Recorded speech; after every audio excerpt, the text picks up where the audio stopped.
இன்றைக்கி என்ன பார்க்க போகிறோம் அப்படின்னா ஒரு சிம்பிளிஃபிகேஷன் சம் தான் பார்க்க போகிறோம். இப்போ பாருங்கள் 2 into x power 4 minus 162 divided by x squared plus 9 into 2x minus 6.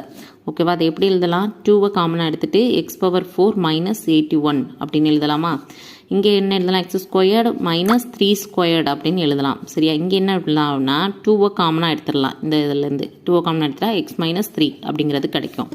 இப்போ பாருங்கள், இந்த 2வையும் கேன்சல் பண்ணிட்டா என்ன கிடைக்கலாம்? x power 4. இந்த 81 எப்படி எடுத்துக்கலாம்?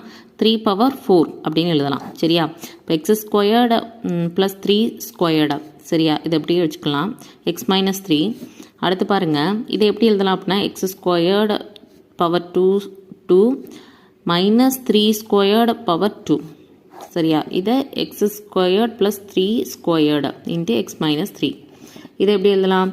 x squared plus 3 squared x squared minus 3 squared divided by x squared plus 3 squared into x minus 3.